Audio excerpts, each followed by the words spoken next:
एक छोटा सा गांव था जहां वीरेंद्र नाम का एक युवा रहता था। वह देशभक्ति की भावना से ओतप्रोत था और बचपन से ही फौजी बनने का सपना देखता था। पढ़ाई पूरी करने के बाद उसने भारतीय सेना की परीक्षा दी और उसका चयन हो गया। पूरे गांव को उस पर गर्व था, लेकिन सबसे ज्यादा खुश थी उसकी बचपन की दोस्त और अब पत्नी सुहानी। शादी के कुछ ही महीनों बाद वीरेंद्र को बॉर्डर पर तैनात कर दिया गया। सुहानी ने अपने आंसू छुपाते हुए उसे विदा किया और वादा किया कि वह उसका इंतजार करेगी, चाहे समय कितना भी लंबा क्यों न हो। वीरेंद्र और सुहानी की बातचीत अब केवल चिट्ठियों के सहारे होती थी। कभी कभी फोन पर भी बात हो जाती, लेकिन आवाज में फौजी के कर्तव्य की दृढ़ता और पत्नी के दिल का इंतजार साफ झलकता।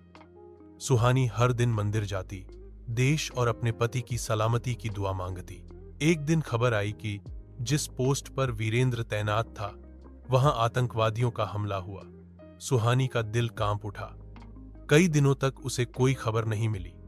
हर दरवाजे की आहट पर वह दौड़ती, लेकिन मायूसी मिलती। आखिरकार 5वें दिन एक अफसर ने गांव आकर बताया कि वीरेंद्र बुरी तरह घायल हुआ है, लेकिन उसने अपने साथियों की जान बचाई और अब अस्पताल में भर्ती है। सुहानी तुरंत शहर के सैन्य अस्पताल पहुंची। वीरेंद्र का चेहरा थका हुआ था, पर आंखों में वही जज्बा था। जब सुहानी को देखा तो एक हल्की मुस्कान उसके चेहरे पर फैल गई। सुहानी ने उसका हाथ थामा और कहा, तुम सिर्फ मेरे नहीं, पूरे देश के हीरो हो। महीनों तक सुहानी ने उसकी सेवा की, दिन रात अस्पताल में उसका साथ निभाया।